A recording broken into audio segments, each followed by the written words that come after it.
ସୁନ୍ଦରଗଡ଼ ଜିଲ୍ଲା ସୁନ୍ଦରଗଡ଼ ଜିଲ୍ଲାରେ ବିର୍ସା ମୁଣ୍ଡା ଜୟନ୍ତୀ ପାଳିତ। ତିନୋଟି ଆଇଟିଡିଏର 56 ଜଣ ଆଦିବାସୀ ଯୁବ ଉଦ୍ୟୋଗୀଙ୍କୁ ମିଳିଲା 56 ଲକ୍ଷ ଟଙ୍କା। ସୁନ୍ଦରଗଡ଼ ଜିଲ୍ଲାରେ ବୀର ବିର୍ସା ମୁଣ୍ଡା ଜୟନ୍ତୀ ପାଳିତ ହୋଇଯାଇଛି। ଧରତୀ ଆବା ଭଗବାନ ବିର୍ସା ମୁଣ୍ଡାଙ୍କ 150ତମ ଜୟନ୍ତୀ ପାଳନ ଅବସରରେ ଜନଜାତୀୟ ଗୌରବ ଦିବସ ପାଳିତ ହୋଇଯାଇଛି। ସ୍ଥାନୀୟ ଭବାନୀପୁରଠାରେ ଆୟୋଜିତ ଏହି କାର୍ଯ୍ୟକ୍ରମରେ ଶ୍ରୀ ସୁରେଶ ପୂଜାରୀ, ମାନ୍ୟବର ମନ୍ତ୍ରୀ, ରାଜସ୍ୱ ଓ ବିପର୍ଯ୍ୟୟ ପରିଚାଳନା ବିଭାଗ, ଓଡ଼ିଶା ବିଧାନସଭାର ମାନ୍ୟବର ଉପବାଚସ୍ପତି ଶ୍ରୀ ଭବାନୀ ଶଙ୍କର ଭୋଇ, ସୁନ୍ଦରଗଡ଼ ପୌରାଧ୍ୟକ୍ଷା ଶ୍ରୀମତୀ ତନୟା ମିଶ୍ର, ଜିଲ୍ଲାପାଳ ଶ୍ରୀ ମନୋଜ ମହାଜନ, ଜିଲ୍ଲା ପରିଷଦ ମୁଖ୍ୟ ଉନ୍ନୟନ ଅଧିକାରୀ ତଥା ନିର୍ବାହୀ ଅଧିକାରୀ ଶ୍ରୀ ସୁରଞ୍ଜନ ସାହୁ ଅତିଥି ଭାବେ ଯୋଗ ଦେଇଥିଲେ। ଏହି ଅବସରରେ ଜିଲ୍ଲାପାଳ ଶ୍ରୀ ମହାଜନ ସ୍ୱାଗତ ଅଭିଭାଷଣ ପ୍ରଦାନ କରିବା ସହ ଧରତୀ ଆବା ଜନଜାତୀୟ ଉତ୍କର୍ଷ ଅଭିଯାନ ସମ୍ପର୍କରେ ସୂଚନା ଦେଇଥିଲେ।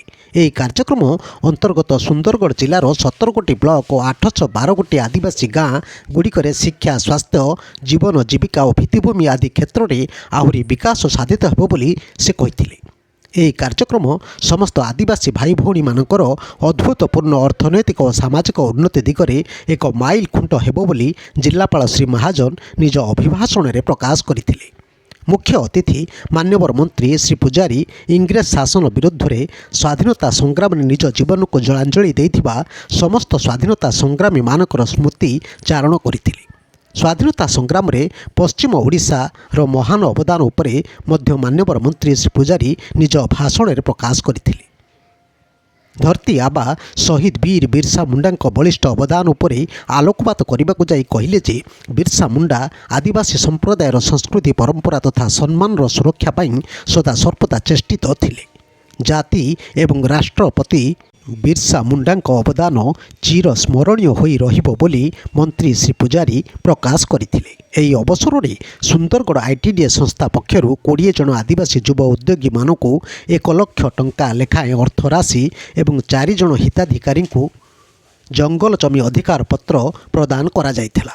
ସେହିପରି ପାନ୍ପ ସମନ୍ୱିତ ଆଦିବାସୀ ଉନ୍ନୟନ ସଂସ୍ଥା ପକ୍ଷରୁ 26 ଜଣ ଆଦିବାସୀ ଯୁବ ଉଦ୍ୟୋଗୀଙ୍କୁ 1 ଲକ୍ଷ ଟଙ୍କା ଲେଖାଏଁ ଅର୍ଥରାଶି ଏବଂ ବଣାଇ ସମନ୍ୱିତ ଆଦିବାସୀ ଉନ୍ନୟନ ସଂସ୍ଥା ପକ୍ଷରୁ 10 ଜଣ ଆଦିବାସୀ ଯୁବ ଉଦ୍ୟୋଗୀମାନଙ୍କୁ 1 ଲକ୍ଷ ଟଙ୍କା ଲେଖାଏଁ ଅର୍ଥରାଶି, 20 ଜଣ ପିଭିଟିଜି ଆଦିବାସୀଙ୍କୁ ପ୍ରଧାନମନ୍ତ୍ରୀ ଜନମାନ ଯୋଜନା ଅଧୀନରେ ଆବାସ ଗୃହର ଚାବିକାଠି ପ୍ରଦାନ କରାଯାଇଥିଲା।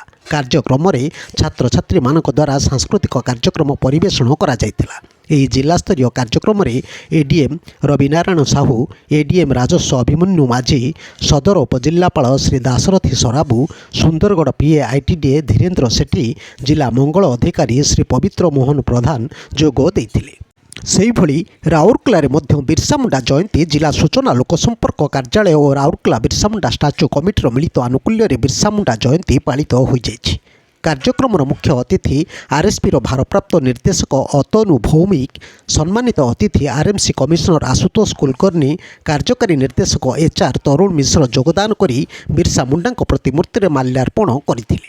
ଶ୍ରୀ ଭୌମିକ ବିର୍ସା ମୁଣ୍ଡାଙ୍କ ସ୍ୱାଧୀନତା ସଂଗ୍ରାମରେ ତାଙ୍କର ବଳିଦାନକୁ ସ୍ମରଣ କରି କହିଲେ ଯେ ବିର୍ସା ମୁଣ୍ଡା ଆଦିବାସୀ ସମାଜର ବିକାଶରେ ସର୍ବଦା ପ୍ରାଥମିକତା ଦେଉଥିଲେ। ସେଥିପାଇଁ ଜନଜାତୀୟ ସମାଜର ଗୌରବ ଦିବସ ଭାବରେ ଏହି ଦିବସକୁ ପାଳନ କରାଯାଉଛି। ଏହି ଅବସରରେ ବିର୍ସା ମୁଣ୍ଡା ଜୀବନୀ ଉପରେ ଆଧାରିତ ଚିତ୍ରାଙ୍କନ ବକ୍ତୃତା ପ୍ରତିଯୋଗିତା ଆୟୋଜନ କରାଯାଇଥିଲା।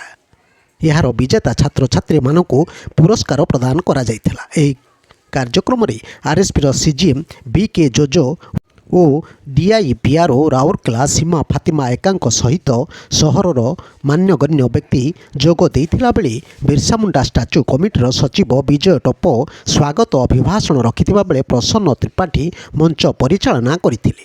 ବ୍ୟୁରୋ ନ୍ୟୁଜ୍ ଓଡ଼ିଶା କଥା ୟୁଟ୍ୟୁବ୍ ଚ୍ୟାନେଲଟିକୁ ଆପଣମାନେ ଦେଖୁଛନ୍ତି। ମତାମତ ଦିଅନ୍ତୁ, ଲାଇକ୍ କରନ୍ତୁ, ସବସ୍କ୍ରାଇବ୍ କରନ୍ତୁ ଓ ସେୟାର ମଧ୍ୟ କରନ୍ତୁ।